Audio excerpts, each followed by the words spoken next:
Hello and welcome to the Mastermind, Body, and Spirit Show. I'm your host, Matt Belair. Today's guest is an author, life and spiritual coach, motivational speaker, and advisor to people of all ages and backgrounds. He empowers people to be the best version of themselves, create stronger relationships, achieve career success, and create healthier lifestyles by developing a spiritual connection. He shared his vision and guidance with some of the most famous and influential people in the world, and most recently for everyone in his book, The Laughing Billionaire, How to Become Rich and Happy. He is the co-founder of Vital Transformation, and his primary teachings are based in Kabbalah. Welcome to the show, Eliyahu Jian. Thank you. Thank you for having me. Yes, I'm so glad you're here. When I got introduced to your work, I started to look you up, and I was telling you before we started, I'm very interested in the Kabbalah and its teachings because they're ancient, and I like all things, ancient and old. And then I got a copy of your book, and I was looking through the chapters and was thinking, this is amazing. So you've worked with some absolutely phenomenal people. You've been doing this for a very long time. Why don't you give the listeners just a little bit of background about who you are and what brings you here today? First, I want to say thank you to you for hosting me and being together with you. I love your energy, so let's start with that. I did it many times, but your energy is awesome. It's unbelievable. So a little bit about me, what I do. Basically, I work with people. I love human being. And when I work with people, it's basically guiding them to find the true self within. Meaning, I believe every person has happiness and power from within. So step by step to guide the person to find it. It's based on ancient wisdom from about 4,000 years old. So I'm not teaching it in the style of 4,000 years old. I'm teaching it in a way that they can understand it today. If person want to go back there, then of course you can find it more on Vital Transformation.org, which is the non-profit. It's for free, and go study there. I'm not recommend to jump in right away. Go slowly with the study because sometimes it's too deep, and I want you to fully understand it. So what I do most of the time is either I'm dealing with people one-on-one and teaching and guide or coach them like a spiritual coach, or I do healing on them if it's a healing over the body that use Kabbalistic technique to remove all kind of pain, trauma, whatever they go through, and guiding people through astrology or reading their face. So one of the secrets from 2,000 years ago is by looking at people's face, eyes, eyebrow, nose, lips, upper lips, lower lips, ears, size of the ears, move of the fingernails, everything about the body talk. So the body has a language. So when you talk to people, you know what happened to them last lifetime. And by the way, I love your forehead. You have a great forehead. Not because you had, I just love your forehead. I was looking at the line. Every line represents different lifetime. So every lifetime that the person come here, I don't know if you believe in reincarnation. I do. So in reincarnation, we came here to do something. We are on a mission. And it's not like the Blues Brothers, we're on a mission from God. We're really on a mission. Every person is on a mission to do something, And in the end of the day, we all want to be happy. I travel the world teaching it. And in the end of the day, all community, the global community, want the same thing. One thing, I want to be happy. So we found many ways to make ourselves happy. Some of the way make us happy for 5 minutes. Some of the way make us happy for longer time. So what I'm trying to offer the people is to be a little bit happy more than just the 5 minutes, more than just a day. That's what the Laughing Billionaire is about. So the Laughing Billionaire is not just to teach you how to have money, it's to teach you how to live like a mindset that you are fulfilled, that the fulfillment is there waiting for you, not that you are running on empty and looking to be fulfilled. No, the other way around. It's already fulfilled. You just need to rediscover it. I hope I explained it correctly to everybody. Yeah, I love that idea. I say it kind of similarly in being fulfilled in the process of your expansion, because we're always growing. If you have life force, God, universe in you, you're always going to be growing in some sort of capacity. But if you're waiting for that next thing to be happy or be fulfilled or be successful, then that's constantly going to move and you're never going to feel okay. And so what in working with all these incredible people on very high concepts, people who are, incredibly successful in the most amazing ways, what inspired you to like write the book and share in that way? To share this information, I find out that some people experiencing, I should call it maybe missed opportunity. Like I meet great people that if you look from outside, they got it all. There's nothing they missing. They got it all, everything, 100%. But internally, it's not been built well. So I feel almost, I don't want to say sad, but it's almost like my mission is to tell them, man, woman, people, you got it all. Let's stop for a second and grab this soul and make a transformation so you can be happy while you have what you have. If you have great kids, you have money, you have fame, you have whatever it is, let's stop and just focus not what they wrote about you in a magazine or what they didn't tell about you or who didn't respect you. There is already a lot of great things you should have gratitude, not because you should have gratitude as a manners. You should have gratitude from a point it's going to make you happy.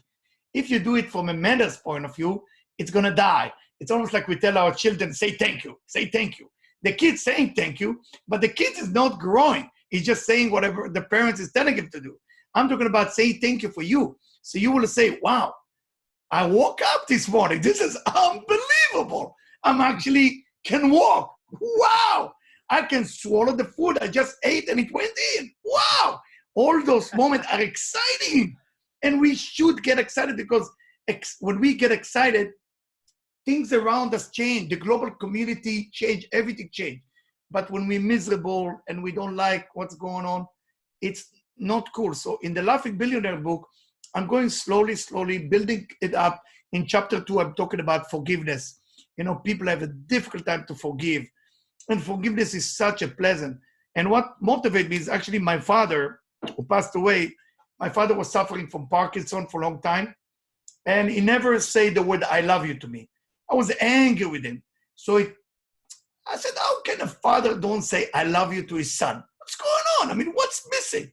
I was forcing him sometimes, manipulate him to tell me that he loved me. He wouldn't do it. But if you look where he came from, he grew up as an orphan in Sicily, south of Italy, right? He didn't see love. He never met love. I mean, my mom, great mom, but he didn't understand love, so he couldn't say it. So as he's getting more sick and more sick, I remember I'm sitting next to his bed and I said, Father, I love you. I love you. And I'm trying to win that love from him. And nothing happened. So I pick up the phone. My mom called me and he said, I don't know what's going on. Your father is very sick, but he want to say something. And I remember myself in the supermarket. So it's not even the right moment, but he say, son, I love you. It was the first time and the last time. And it means so much to me, that words, that I realized that I was angry with my father. It's not my father. I got to forgive. So when I started to forgive my father, everything opened up. He was able to love me. He was able to pronounce the word, I love you. So when we forgive people, we are helping them to become the best version of themselves too, as we become the best version of ourselves. So forgiveness is a powerful thing. When you forgive, you actually kiss goodbye to your problem. If you not forgive, you actually keep it next to you. The ancient Kabbalah said that the people you can't forgive get closer to you next lifetime. Can you imagine? So if you cannot forgive people, you actually come with them next lifetime to deal with it. And some of us, it will be our brother, our sister, our wife, our husband, our kids, because we have to deal with it. You can't just let go of think you're angry with people. Forgive your enemy, forgive people, not because they right, because you want a better life. So that's basically what the book. I hope I'm not talking too long or something. No, you're doing great, and you can elaborate as much as you wish. I love this. You touched on a lot of very important concepts, and when you're talking about being grateful for being able to eat and waking up, it's such a great analogy, because when I'm coaching people, sometimes what I'll say is like, they're trying to get to this goal, right? They want to get to a goal and say, all right, let's get to that goal and we'll get there. And I say, but just imagine that you get to that goal, right? And then the whole time though, you're blind, right? So something happens Wow. today, you lose your eyesight, then you're blind, or you lose the use of your legs or something, right? And I say in 5 years time, if you'd have to give up that goal to get your eyesight back, right, and start over, you'd have the same mind and the same capacity, but you got your eyesight back. Would you give up that Beautiful. monetary or anything external? They're like, yes. And so when we remember that each day and do it with the energy that you were sharing with, and I feel like that's thank you for that. I appreciate that. Thank you for that. This is beautiful. I really love it. Yeah. Really and so if we understand that on a daily basis and generate that energy, wow. That's what's going to transform our own lives. But I feel like people are very, you've seen this in the world of being in New York, being in all these other places, kind of like in their mind, and they're depressed and they're anxious most of the time. Nothing is good enough. Nothing is exciting. No amount of money is going to bring them happiness because of their mental turmoil. And so, in your book, I think the first chapter is amazing. I'd love you to talk on that, but claiming ownership. Then in chapter 2, you talk about freeing the mind and forgiveness, which is incredibly powerful. Yeah. And then self-acceptance and confronting shame. And all of those are such powerful concepts because those are really the things that make us feel not enough, really low. And we end up staying in these cycles. And Dr. Joe will say, these cycles will create these hormones and we'll be literally addicted to our own depression and all these other things. So why don't you speak a little bit on that and how someone might be able to get out of that so they can begin to get to the other side where they have success, financially and happiness. You want both. I think it's important to have both. Very good. The first step to success is to understand that, I was traveling one time with a famous person on his private jet. And as we're laughing, I'm asking him a question. I said, tell me the secret of a billionaire. What's the secret of a billionaire? He said, what? Are you asking me? I said, yes, I want to hear from you. What do you say? He said, well, assume nothing. I said, that's all what you're giving me? Assume nothing? Give me something more. I said, Eliyahu, this is it. Assume nothing. I said, assume, what do you mean? He said, you should assume that nothing will happen if you don't make it happen. That's what he taught me. As I'm coaching him on other area of life, he taught me about that. I went and asked other 2 billionaires. Two of them say the same thing. I was scared. I said, what's going on here? Assume, they all talk about in a different words. You should not expect things to happen until you make it happen. So the first thing I want to tell the audience, whatever you're waiting for, soulmate, money, health, losing weight, whatever it is, you got to go ahead and get it. It doesn't mean you have to be aggressive, but it's only up to you. You cannot stay in that little pit of victim.com or miserable.com or whatever you call it and bury yourself and waiting for something to happen. I'm telling you, nobody will knock on your door. But you go initiate a conversation, initiate saying hello, do something. Just go ahead and earn it, because in the end of the day, what makes a human being happy is not when we get what we want, is when we earn what we have. If we earn what we have, we are incredibly happy. When you're not earning what you have, when you cheat the system, you might get it, but you're not happy. So self-acceptance is happening as you overcome something. A lot of people want to receive something. I tell all the people I coach, what is that you want to overcome? If there is one thing you want to overcome, if you overcome this little thing, then you win. I tell you a personal story, okay? I was giving a lecture on this beautiful place in Boca Raton, Florida, on a yacht of somebody. It was 20 kind of important people, let's put it this way. And I was with my family. And on the way, I got lost. So I get angry. As I'm getting angry, I'm not speaking nice to my wife. My son is in the back hearing it. Me not behaving spiritual, me not behaving cool.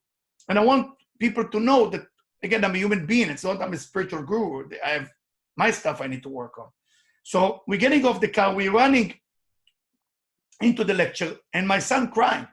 So why are you crying? He said, I didn't like the way you talked to mom. I said, listen, I was a little loud because I was nervous to say you should apologize. So of course I said, I'm apologizing, I'm so sorry. And your son sometimes can be your teacher.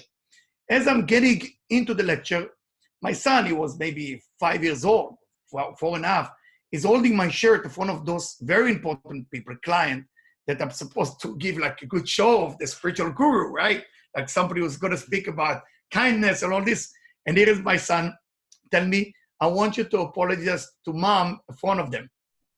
I said, son, listen. This is business right now. So no, I want you to do it. So I have to tell you, in the moment, I was embarrassed, but when you're thinking about it, that's the best thing ever happened to me. So I started the lecture like this. I was very nervous. I said, guys, I want to tell you on the way here, as much as I want to teach you about being kind and all this, I didn't act kind to my wife. And people really appreciate that. I was real. I was very nervous to say it because I thought I would lose everybody by being honest about it. But the reason I'm sharing that, because it's very important. If you want to do something, you got to be first authentic. You got to be real with yourself. I tell my kids when they were young, if you want to lie to me, it's okay. You want to lie to God, it's okay. Just don't ever lie to yourself. Don't lie to yourself. Never lie to yourself. And then if people want to start the first step, you got to start with the idea that it's up to you. Nobody else force you how you're going to feel or what you're going to do or how things going to go. If you feel bad about your life, it's your choice. You know, if you don't like the movie, get out of that movie. It's like going to the movie theater. You know, you have few movies. Choose what movie you like. You don't like it, get out. You know, life is like a movie. Sometimes you have a low budget movie. Sometimes you have a good movie.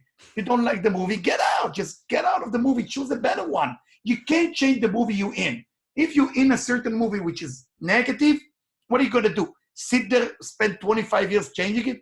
You can't change the mud. If you work as a farmer in the mud, you're not going to clean the mud, but you're going to get out of the mud. So this is what I want to tell people as a start for success, for self-acceptance, for forgiveness. Understand it's up to you. And if you're waiting, once you start waiting for something to happen, that's when things start to go wrong, because you give the power to other forces, and then nothing will happen. And it's not just for powerful people, it's for every human being. Every human being can actually do it. You know, it's amazing time now because, you know, the corona disease hit and it's a little negative, and I get a lot of phone call. And when people ask me what to do, I say, think about one thing in your life which is great and announce it to everybody. Once you inject that positive energy, we humanity with the brain wave can do so much with the brain wave to each other that we can cure this universe together. So I hope I answer your question. I talk about so many things. I don't know if I answered. Yeah, you did. It was wonderful. Everything you're saying, I totally agree with. One of the things I've shared in the past was, you know, discerning a few things of what I think an enlightened human is. And two of those characteristics are they take 100% responsibility for where they are and what they have in every single thing in their life, because if it's outside of you, then you're disempowered. And like, if you're waiting for something, you're not going to get it. And one of the main teachings from one of my teachers, David Lombert, a very fascinating person. He's like, you have to go do something. You know what I mean? That's what, if you want to go just go do anything. He's like, you have to go do something. And it always puts the power back on you. And then the second thing too, is like, you know, the universe, what you're talking about, you're going to hit challenges, but if the environment is stronger than you, then you're not going to be able to overcome whatever may happen. And I like to refer to it as like spiritual will, like this force of life in you. Beautiful. I've had a lot of people on the podcast who talk about, you know, curing these illnesses that they've had. And Yogananda in the Scientific Affirmations talks about spiritual will. He's like, that's why you're not manifesting, because if you're an electromagnetic being and you say, okay, I would like this thing to happen, money or success or soulmate, and you ping out your excitement, it's like 0.01 electrical volts. But if you imagine a mother who has been in a car accident and their son or daughter is in the car, there's cases of them lifting up those cars. They go and there's such a definiteness. There is a certainty that car is going to move.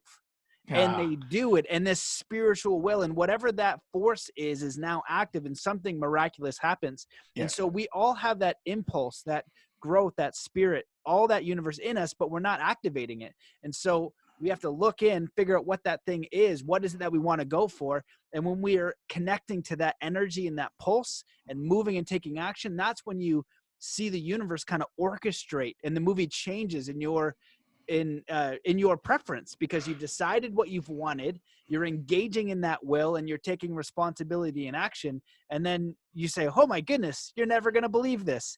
And anybody you talk to will have that same story. Like, that's way too random. You know, things that happen way too random, that it's not some sort of divine principle. Yeah. I totally agree. And again, thank you for that. You know, I love to hear people talk about stuff like this.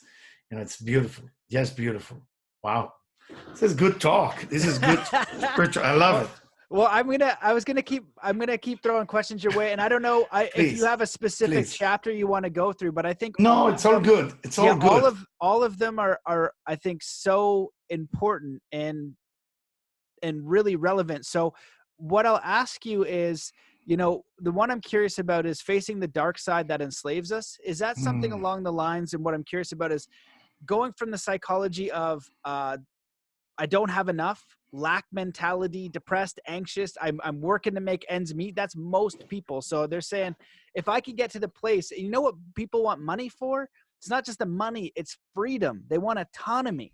They want to do what they want. You know, I always ask, what would you do if you had $1 million a day for the rest of your life? You know, can you weave your world so you would do more of that? That's how you experience it, you know, to really step into your creatorship. This is who I am, what I came here to do, and universe help. And it's a magical when you do that. And when you do it, it's always helping other people. It's never like, I'm going to go do this thing and it's going to screw everybody over. It's always, I'm going to do this thing and everybody will benefit from that because I love it and I'm a master of it, and then they receive it. So everybody wins. So is that a little bit of where that chapter goes to? There is in vitaltransformation.org on the site, there is a section when I'm talking about it, I'm calling it Kabbalah Gym. Kabbalah Gym basically helping people to get into spirituality with some spiritual exercise. So I'm saying what you're saying, you know, you either can become reactive or you can become creative. You have to choose if you're going to become creative or reactive. So when I'm talking about the dark side, I was working for about 2 years for a rehab in Florida, few of them in the same time, and helping to write some of the curriculum and the material. And I found phenomenal people that really changed my life. They believe I changed their life, but they actually changed my life. And I realized we all have dark side. And the dark side is either a moment that you cannot forgive, or either what you say about money, that people want more and more and more. I remember one of the clients that I had, they have $28 million to their name. I think that's good amount. And I said, what's your goal in business? They say to make $100 million.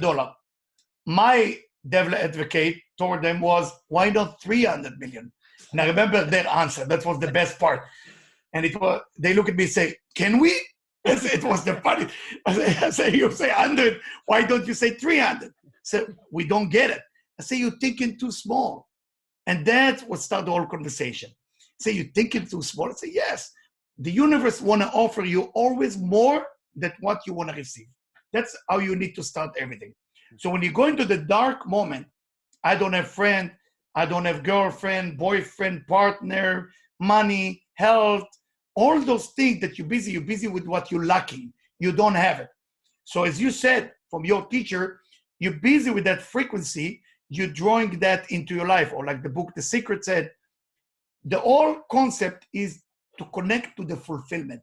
There is already everything you're going to want in your life already been created.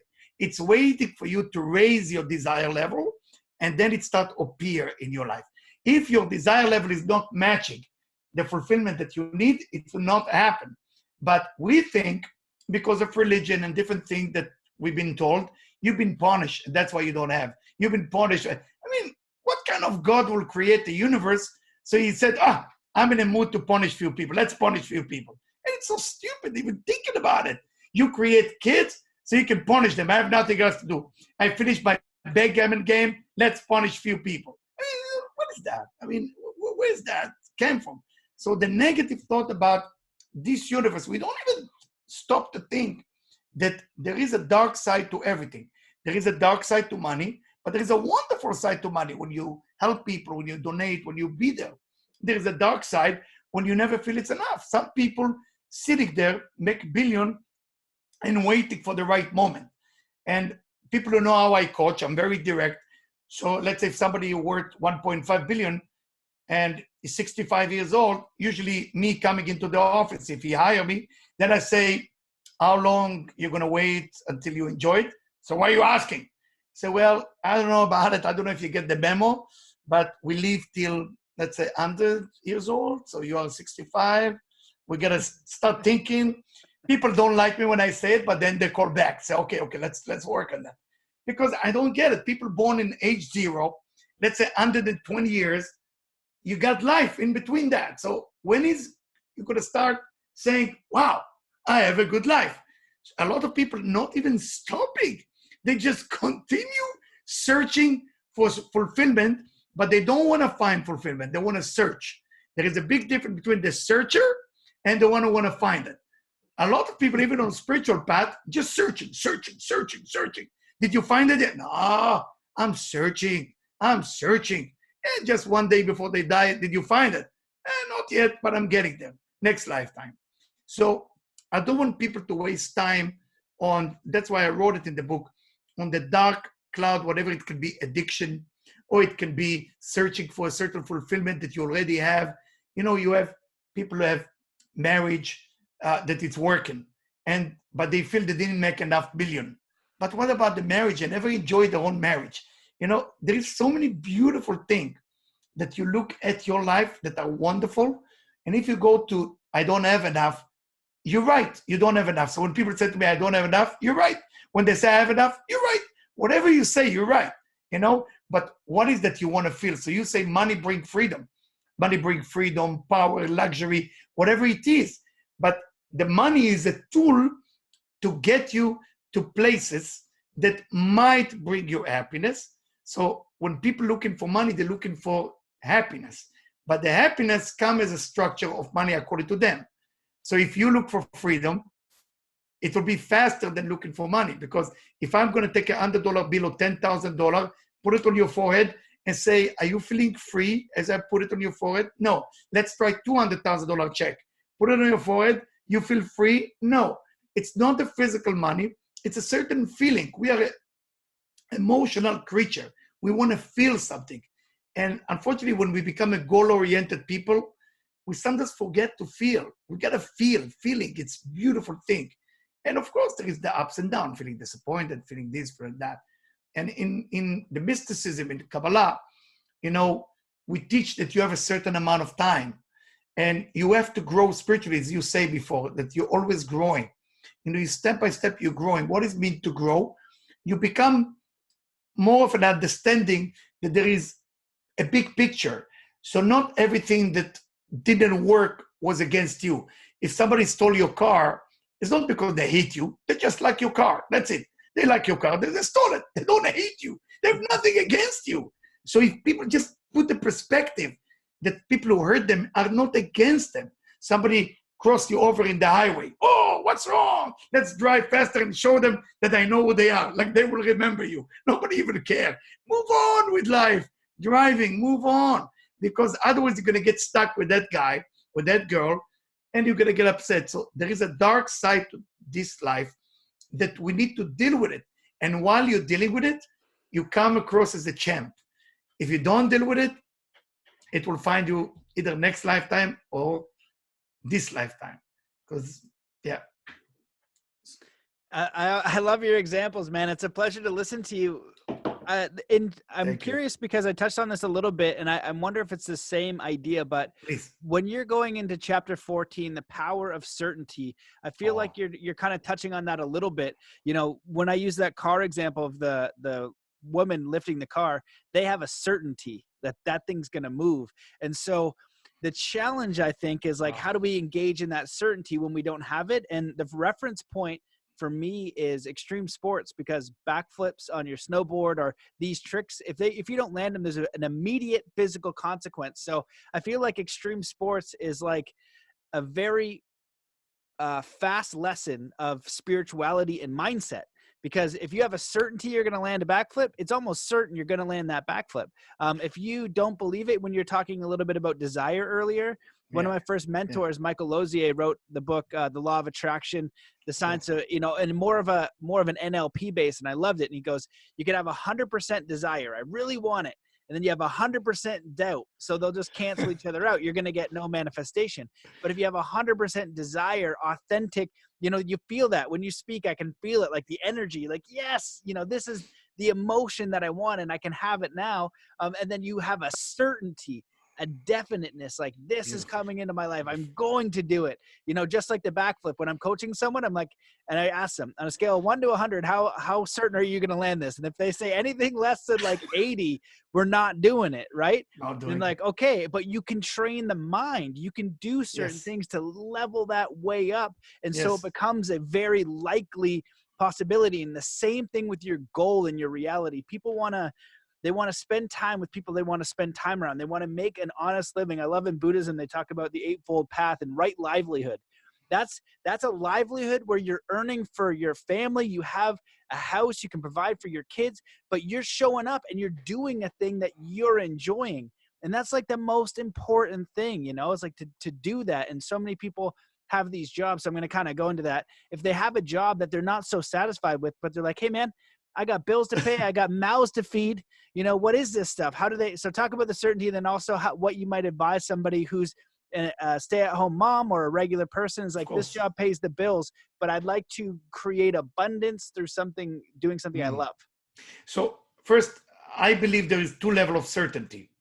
There is one level of certainty when you believe you can do it, when you absolutely know that you can do it.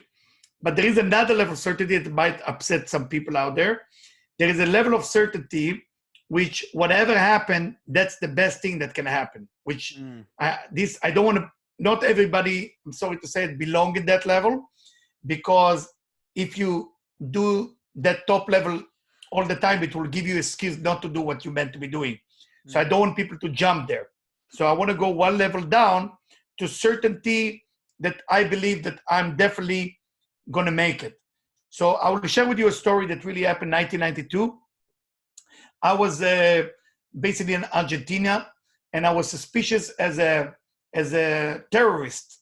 It was a terror attack on a church, and the Israeli embassy. You can check it on the news, 1992.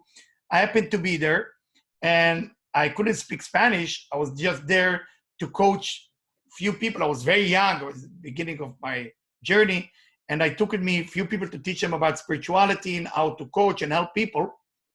The point, they took us to prison. I'm making the long story short. We're going to prison as a terrorist. As much as I'm trying to explain it in Spanish, no, I'm not. This is not me, policia. No, they take me in the car.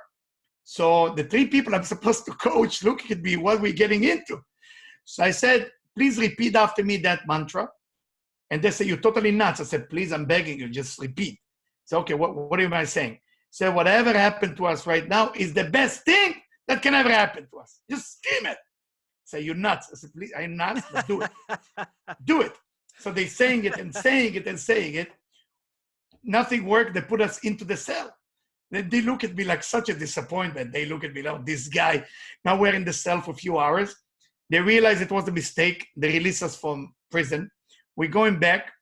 The next day, we are the most famous 4 people in Argentina that spreading wisdom of Kabbalah and spirituality. And I couldn't get into South America with what I'm trying to do.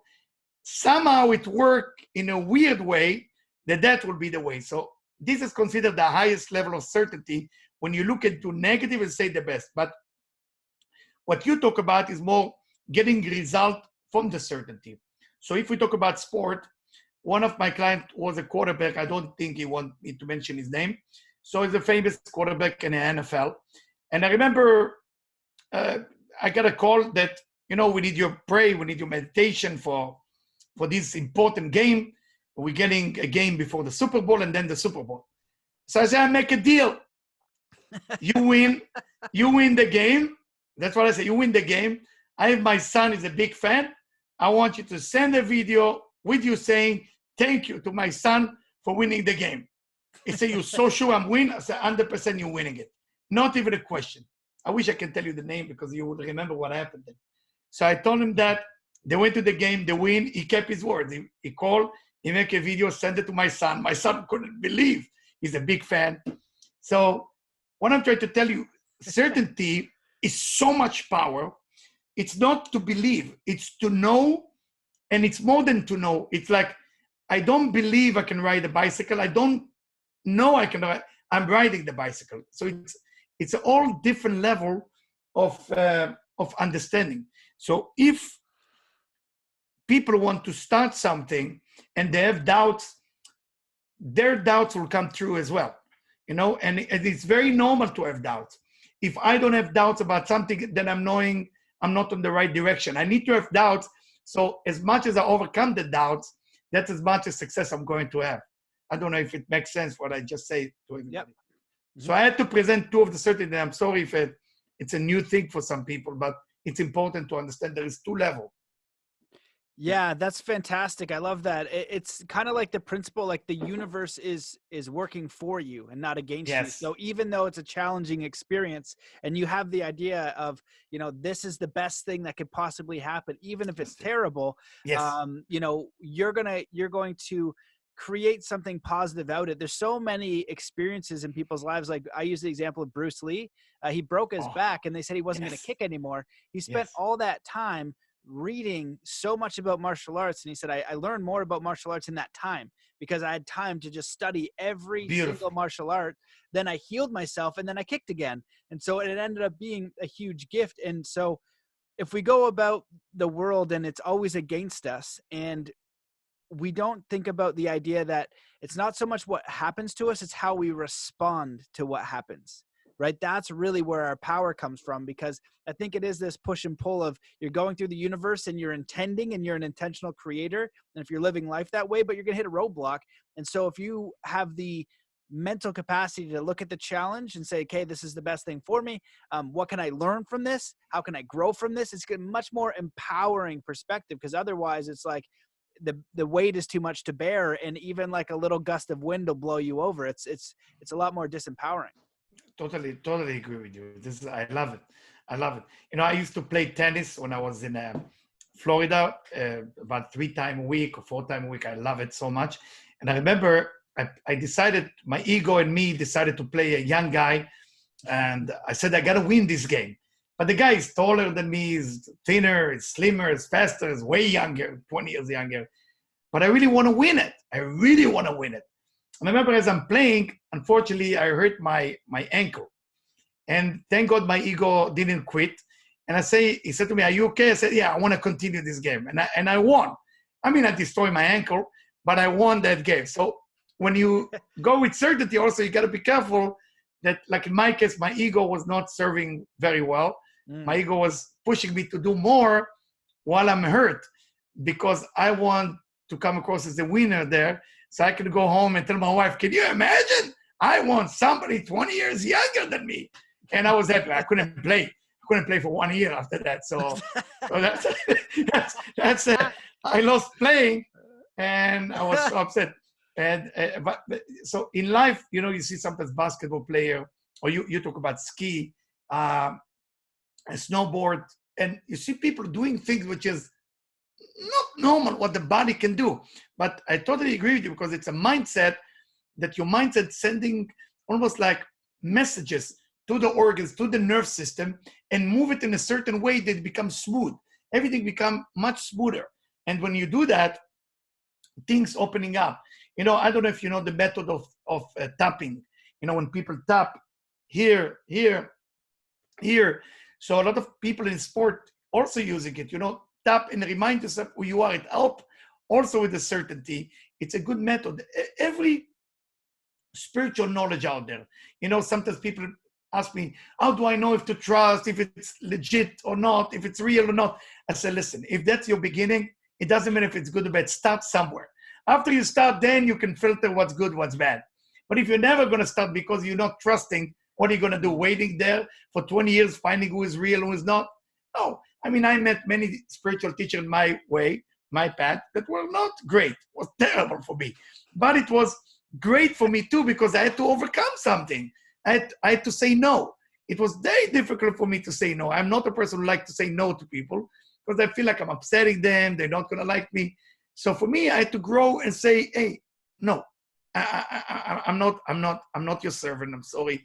I got to move on with my life. And it was very difficult for me. So even meeting the wrong people, it's a blessing. Nothing is a curse. It's good. So people who stab me in the back or people who are not nice to us, they are part of the process. So for the mom who stay at home and want to find a job and they're not sure what to do, the kids to feed, and it's the right job, you work on Wall Street, but you hate it. There is a wonderful man. I will not say his last name. His name is Matt. He's a wonderful, wonderful, amazing human being. And the way he tells the story is way better than me. He was working on Wall Street and he made a lot of money, but he hated his job every day. Until one time, he described it way better than me. He took a scissor and he started cutting his tie. Every day he cut another piece of his tie until he removed it. It was a big deal in New York. And he decided to move and open a small bar in New York. Everybody make fun of him. You will never make it. Now he's actually very successful. He's the one who designed to all the hotels in New York how to build the club or how to build the bar. And he does what he believed. But when he left, he was certain that that's what he wanted to do. So it's not for everybody. There's another gentleman, he allowed me to use his name. His name is Mori Ederi. Mori Ederi sold his company public, totally all business. He's traveling right now from Miami all the way to Los Angeles. He stopped about for 25 cities and he played piano to people out in nature, free. Out in nature, and people coming. It's called mind travel. Mind travel. You should check it out. It's unbelievable to come to your area. And when I met this guy, I said, there's no way this businessman going to be piano. So when I met him in Soho House here in LA, he told me, hey, advice. I'm a businessman. I'm thinking to change to piano. What do you think? I said, forget about piano. You stay in business. So every time he see me, he said to me, but your advice be different. I said, you talked to me for 1 minute. I was in dinner. I love to eat my food. You know me and my food, we have romance. You know, you don't bother me with the food. You come and say, excuse me, I heard you're a spiritual teacher. Tell me the answer. See, I don't even know you. And I host one of his first show and people love him and enjoy, and he become more and more famous. And I'm so happy for him. And for people who take a leap of faith, you know, you got to jump before you're ready. Don't wait for being ready. Don't ever say, when I will be ready. No, just go there and do things. And I'm not talking about just sport. Is making a living, talking to people. You know, if you are a young person and you're afraid to talk to people about romance, you know, just say hello. Go to All Food or to a supermarket or Ralph or whatever you have and just say hello. What's the big deal? Hi, how are you? You look great. Thank you. Where do I find the coffee? There is so many ways to engage a conversation. Humanity is a beautiful thing. All humans are beautiful. Sometimes when we are afraid or insecure, we become nasty. But human being, the general idea of human being is unbelievable. When we have fear and insecurity, we become terrible. All of us. Once you remove the fear and insecurity, the human being is beautiful thing. Beautiful thing. Then we don't need war. We don't need fight. We're allowed to disagree. We're allowed to scream when we disagree. But in the end, we all have to love each other because we are the same. In the end, we are all the same. And that's what's beautiful about humanity. So you want to talk about some mystical stuff now? Yeah. Always, man. I was asking you at the beginning. I was like, if you got some interesting stuff, please let me know. I think you were saying that the Kabbalah was 4,000 years old, something. Yeah. So why don't we start there? Like, where does the Kabbalah come from? Yeah. And maybe some general. The beginning of Kabbalah came when there is an angel named Raziel with R, gave a book to Adam and Eve as they were kicked out. Those of you know the Bible story.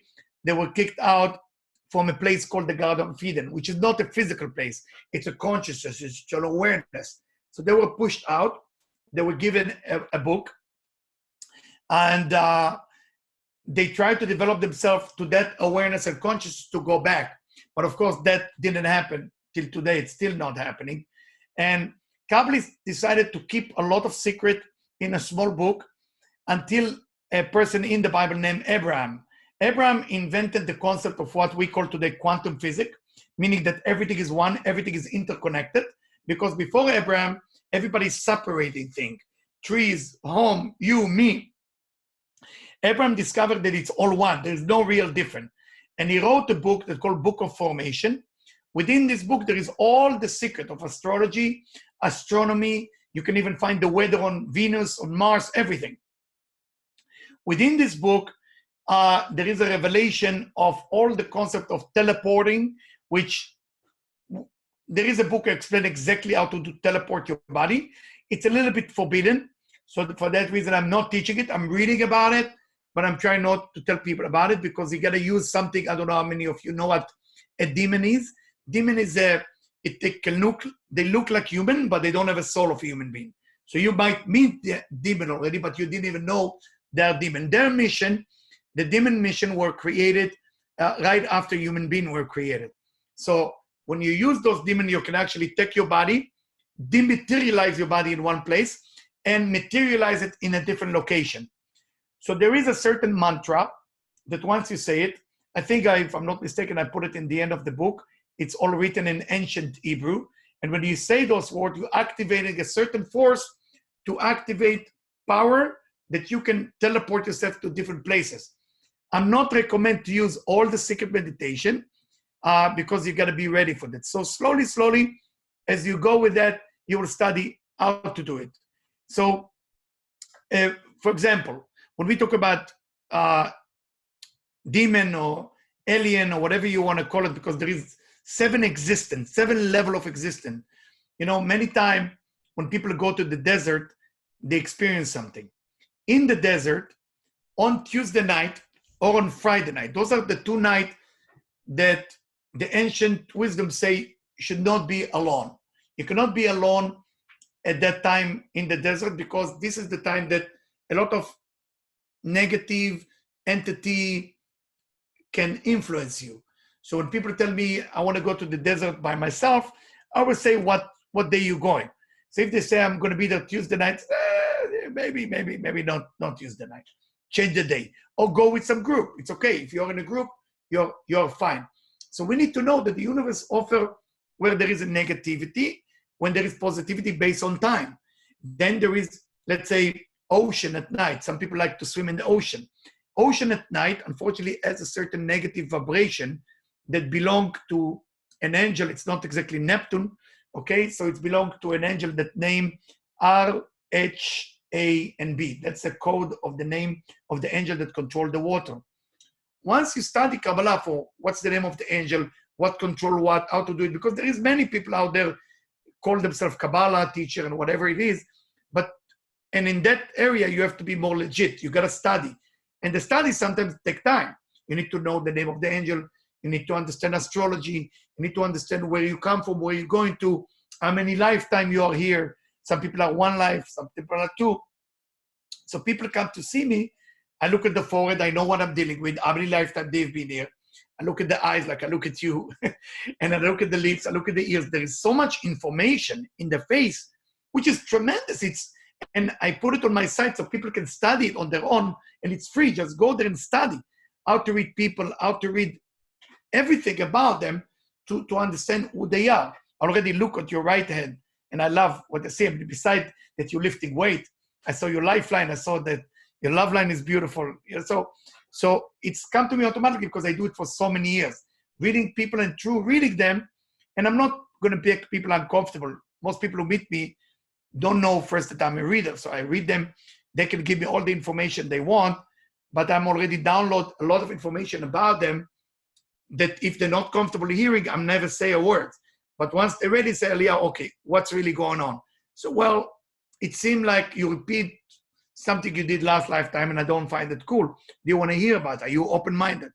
And they say, yes. So, okay, let's talk about it. It seemed like last lifetime you leave your wife for her best friend. Did you do the same this lifetime? So I don't tell them too much of what I know because I want it to come from them. And if they admit, they say, yes, that's what I did. I said, okay, let's work on that, see what happened. And then I guide the person through that information that I have. And I teach many people how to be in that level. It's not that I want people to attracted to me, to be addicted to me, because I don't believe it's healthy. I believe it's healthy when you get the information, get the knowledge, and go on your own and build yourself up. You need a teacher, but you can be addicted to the teacher. You need a teacher to study from, but don't be all day long with me on the phone. What's going to happen?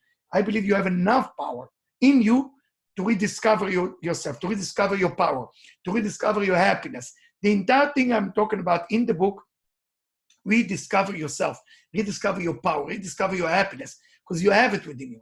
So when we talk about teleporting, reincarnation, demon, spirit of the dead, all of those things is unbelievable information. They're talking to us. But we need to be open to listen. We need to know when is the right time, when it's not the right time. We cannot just throw information. Yes, this is true, this is not true.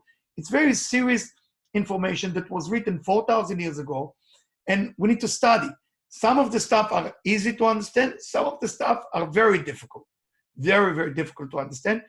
Not because you need to be smart, because you need a memory skill, and you need to put many words together that you might be not familiar in the beginning with.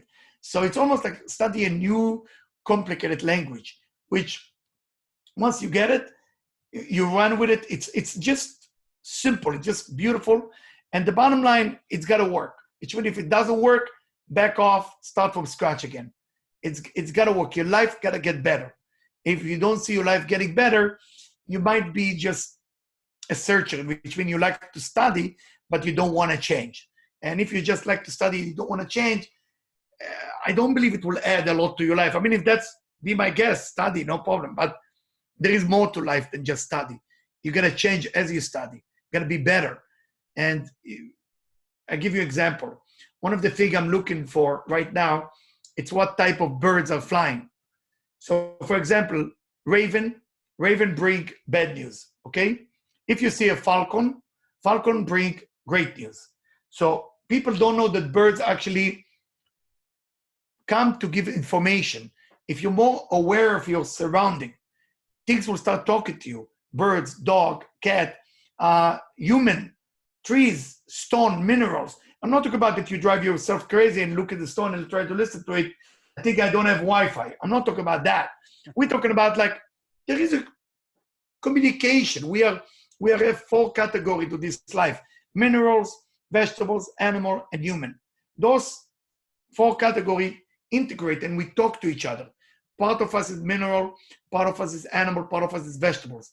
The same with the stone. Stone is a little bit of human, a little bit of animal, a little bit of vegetables.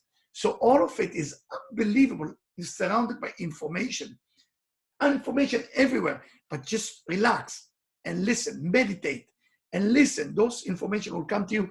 Then you will make a better decision. So whenever you go into depression, money is down, problem, people are scared you about the corona, you went to the supermarket, there is no bread left, what's going to be tomorrow, I'm panicking and all this and that. Create it with your mind, create it. Don't react to the existent. More you react to the existent, you make it a real thing. Less you react to the existent, it's become illusion. If I react to what I'm going through, I'm saying it's real. If I'm not react to what I'm going through, I'm disagree that it's real, and that's why it slowly disappear and something else appear.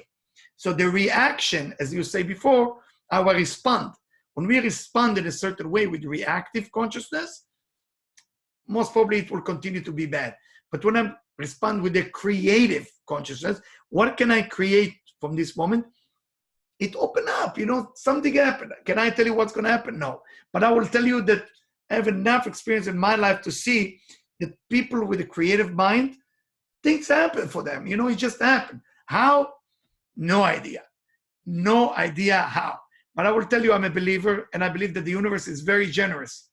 And there is so much good out there for us to enjoy.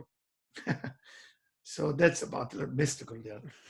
Well, all of that's amazing. And I love all that. And the one thing I was thinking about is like, the creator thing and in sports. So I looked up, I've studied this my whole life of just like the power of the mind, what's possible, how do we create a reality? And that leads into health. And when I learned this, I stopped getting sick. I've been sick maybe 2 times or something for like a couple days in 10 years or so. And I've woken up and I've had my nose stuffy, my eyes are puffed, and I used to get strep throat twice a year.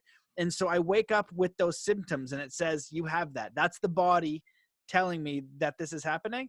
And immediately I just say, I am perfectly healthy. And if I'm really messed up, I just go have a shower and I visualize green light and I just say, I'm perfectly healthy and perfectly healthy. And by the afternoon, 100% of the time, I'm better.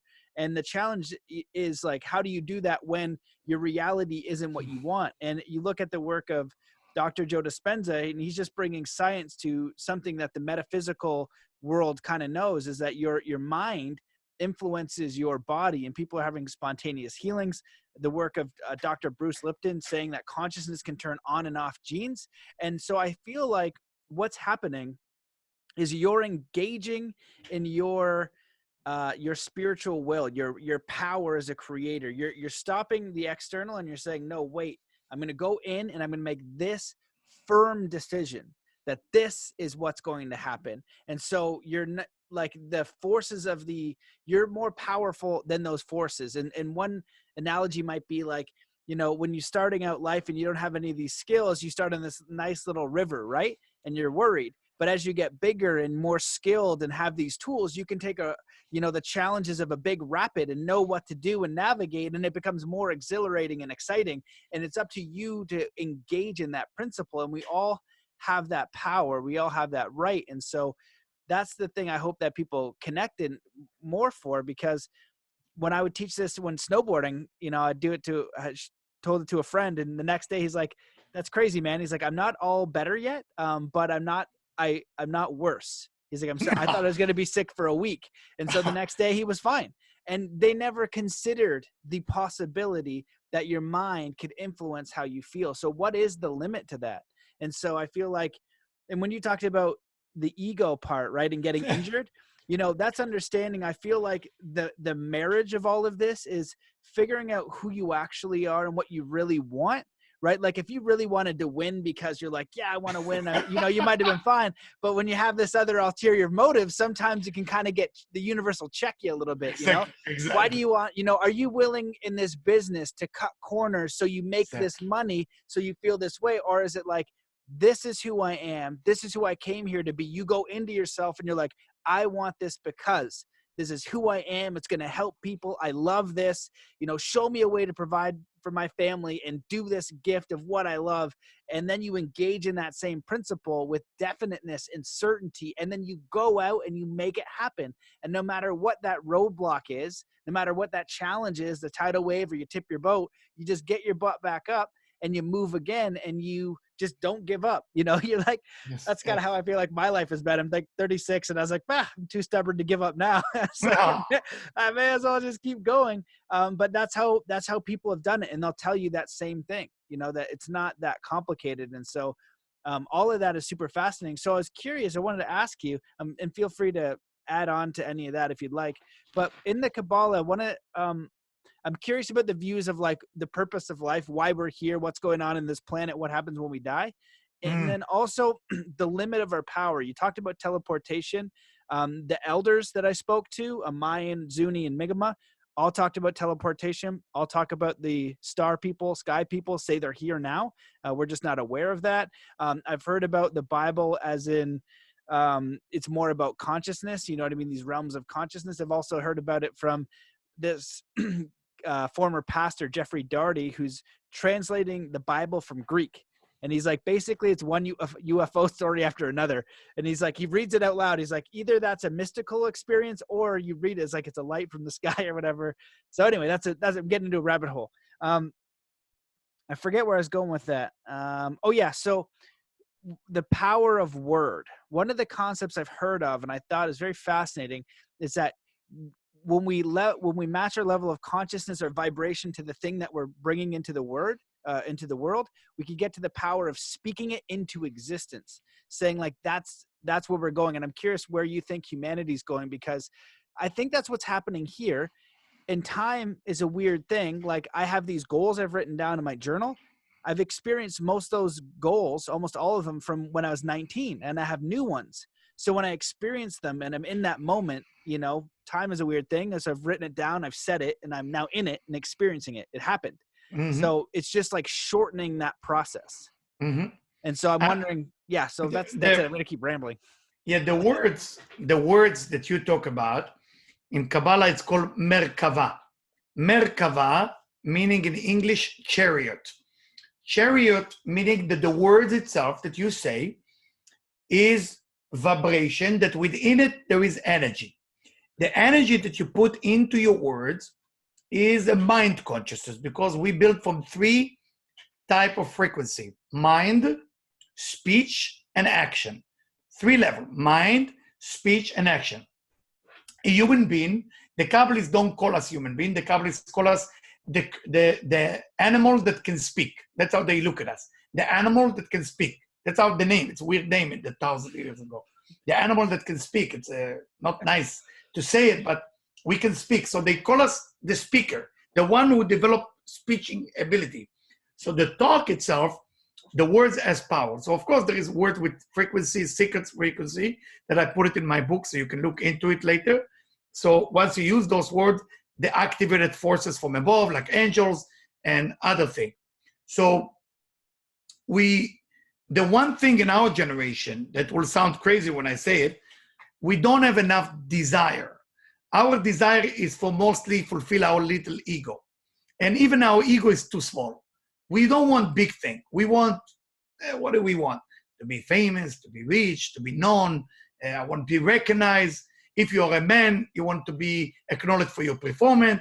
If you're a woman, you want to be acknowledged for your look or what you accomplish. And I'm not judging. I'm just saying from experience with thousands of people that I work with. So in the end of the day, we all come with very small vessel, very small cup. That's what we want. We need to change it into what we call endless desire. And the brain cannot grasp that. Endless. The word endless cannot be grasped by a human brain. Why? Because the brain itself is covered by the skull. So when people say, get out of the box, you can never get out of the box. You can buy a new box or bigger box or a giant box, but you will be in this box for the rest of your life. Just getting out of the box, when the person dies, then you're getting out of the box. So you ask about death. Death, when a person bury, and hopefully people understand the burial is not just something primitive, the burial allowed the body and the soul separate. It's almost like when you're buying something in Macy's and they have this magnet that attached to the shirt so you're not going to steal it. And when you come to pay for it, they detach it with that machine. They detach the magnet or the pin from your shirt. The same thing is a grave. The grave allowed the soul to leave the body and teleport the soul to where it belongs. It's called the bank of the soul. And they had to give it a chance to reincarnate, to stay, to go to do homework. Because in heaven, there is 7 levels. And they give you a place where you can climb there. Or they give you a place to come back here and deal with life again to the area of what you couldn't do last lifetime. That experience called tikkun, T-I-K-U-N, tikkun, correction. You come here to correct what went wrong. So that by itself, when people dying, it's a necessity for them to move on to the next level. Unfortunately, death is when people say goodbye. It's not a fun thing. It's a terrible thing because you feel you cannot see them anymore. But the truth of the matter is, those of you who are medium or those of you who are talk to the dead, they come back. Okay, so in my work, I talk to people who die, and they come when I work with people, teleporting them, talking to them. They give me advice what to do, what not to do, and not all the time I'm listening. I'll be honest with you, so I'm not always the best student of listening to the dead. A lot of time they tell me to do a certain thing, but it's difficult. Let's say they tell me, go forgive your sister. But my sister upset me, so I'm not doing it the same day. I might do it 3 days after. So the voices are unbelievable. So when we talk about dying is not the end. It's a beginning. We are in this life to practice. This life is a practice place. Let's say if we talk about snowboarding, try to think about heaven is the ultimate snowboarding championship. Here, you just practice. You learn how to do it. They give you, I don't know, the black mountain, the red mountain, the whole thing. You're trying to move. You fail. You fall on your knee. And you're learning to do the best. So more mistake you're doing here, you're ready for the championship up there. You got to go to mistake. Don't be upset about your mistake. Don't be upset about the wrong people in your life that cheat you and took from you. They are a very important part to build your next lifetime. You need them. The perfect people you meet, you don't get reward for that. There's nothing going on there. You're not studying anything. But the terrible people you meet, they are the best thing ever happened to you because they are teaching you life. They are teaching you how to be on your own. So words, the power of words is that because words are merkava, they carry energy. You can't just speak as you wish. Be careful.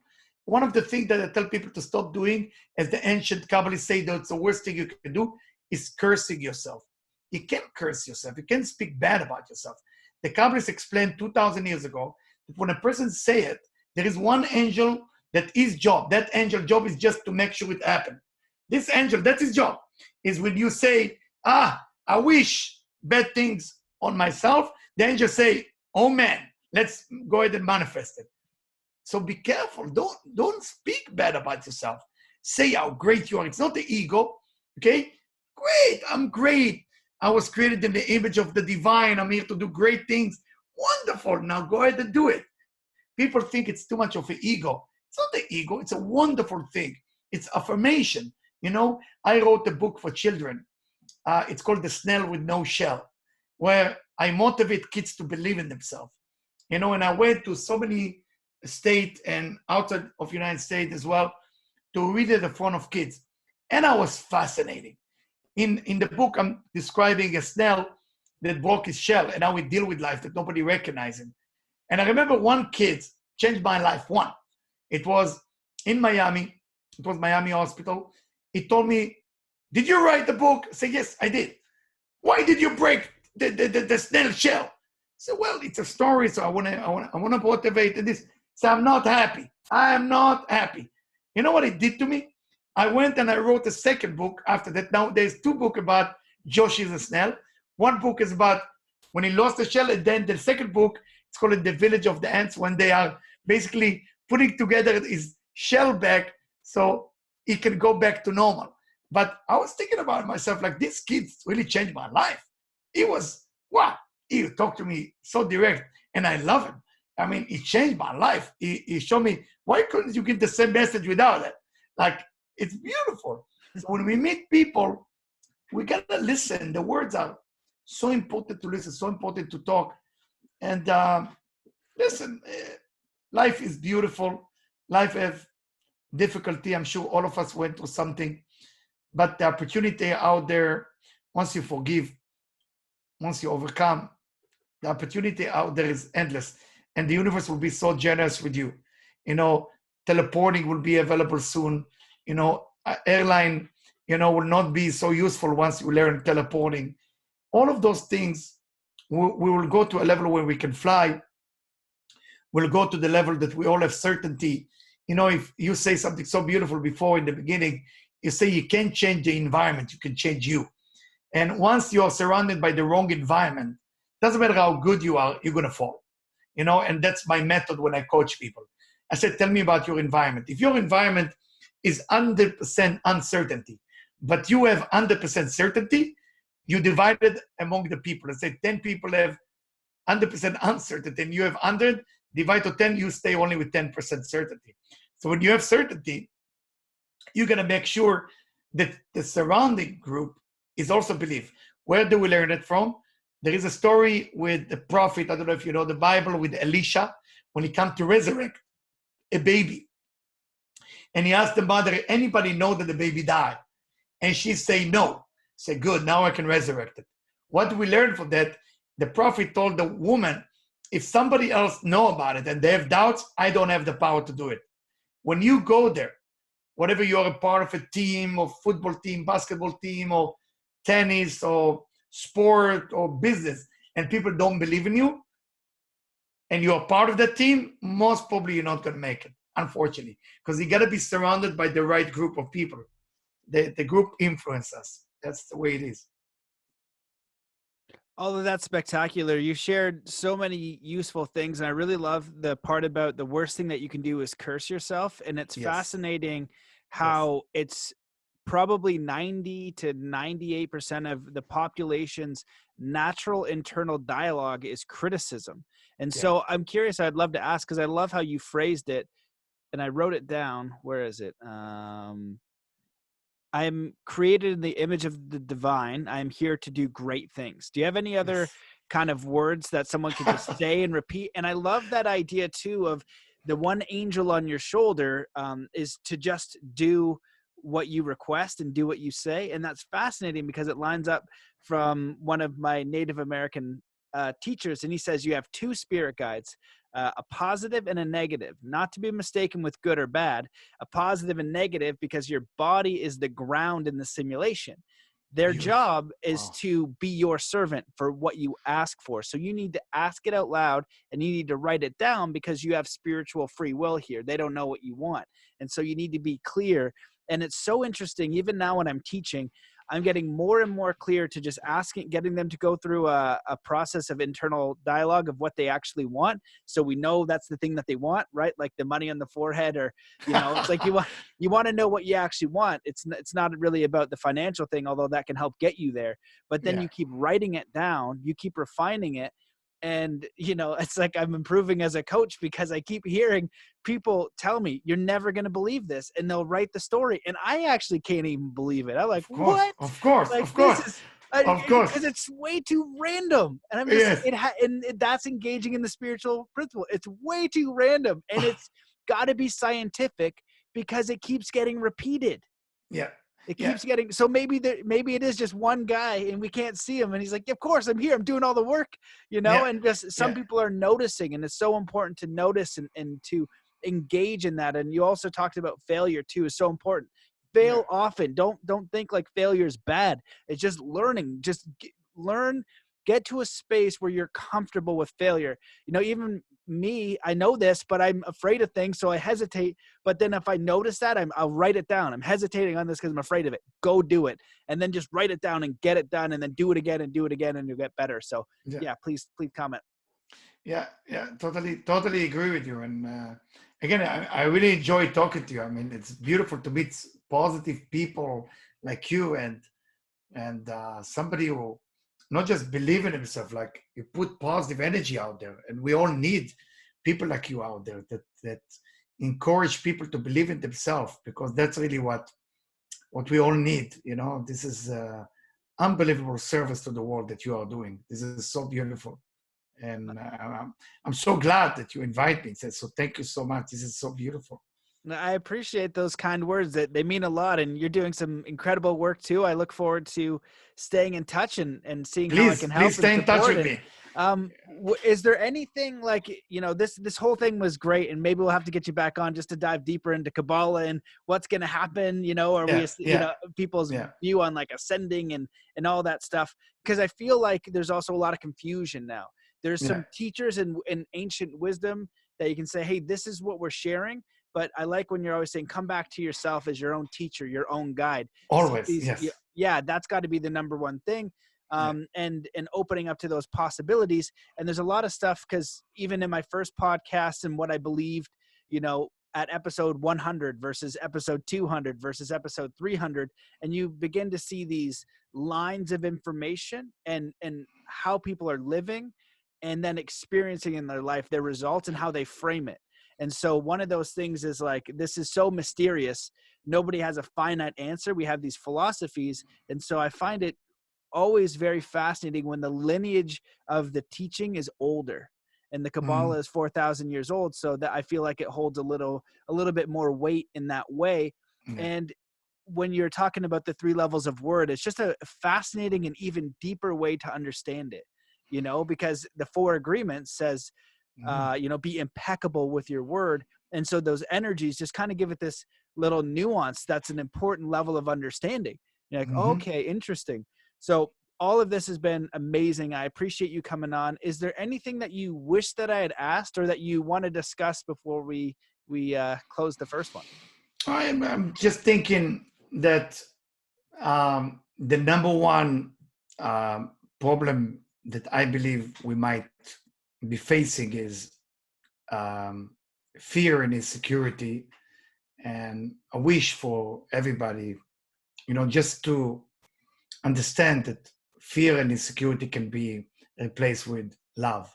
So if there is a way that when you take in a shower, scream to yourself how much you love yourself, but scream it until you believe it. You will see the change in the next few hours. It's not going to happen next year, next few hours. So please, whoever listens, challenge me on that. Scream to yourself, I love you, I love you, I love you in the shower, and you will see what's going to happen. The results are immediate. That's what I love about it. We replace fear with love, and things start happening. And I'm not telling you that you shouldn't have fear. We have fear. I mean, it's normal. But I'm just saying you cannot be afraid all day long. Inject a little bit of love, and slowly, you will see that the fear, because you can't fight with fear, but you can transform fear. Like one of the things that my wife would be, when we built vitaltransformation.org, the nonprofit organization, one of the things we did is we want to give people spirituality and make sure it's free. So you don't have to be committing to anything. You just come and study. The only thing that sometimes makes me worried that people go to my advanced stuff and study too advanced. But I'm not worried, because whatever they're going to touch, that's what they're meant to be doing, So that's what I want to leave people with. Love is the answer, no matter what the question is. Love is always the answer, no matter what the question is. That's what I always say to people. It's always the answer. Remember, if you're able to love, you won already. If you're not able to love, that means there is something that needs to be done there. So that's what I want to say. Thank you. It was very beautifully said. A great closing statement. Is there anywhere, if people want to take a look at your work and get the book, which I invite them to do, that I gotta scan through all the chapters, and what I read is phenomenal and very deep. So where can they get a hold of you and the book and all of that kind of thing? To get hold of me is either on my web, eliyahujian.com, but that's difficult to remember the name. So go on to vitaltransformation.org or vt1.org. And the book you can get on Amazon. It's called The Laughing Billionaire, on my site. You can download the book and enjoy it and read it and make sure you're getting better. Please, when you read the book, don't just read it quick. Read one chapter, wait, do your homework, and move on. Don't just go fast, please, because then you're going to get more out of it. Build yourself up. And on my web, it will be great if you start study whatever I have there slowly. Don't jump into the deep stuff. And I always have live lectures there that when I'm shooting the lecture, people can join and enjoy themselves there, okay? Amazing. Well, thank you so much for coming on. Thank you for your work. I invite everybody to check out your site and the book. It's great stuff. So yeah, thank you for coming on, and I'm sure we'll stay in touch. Thank you for having me, man. I appreciate it very much. My pleasure. Thanks, guys, for watching. Peace. All the best.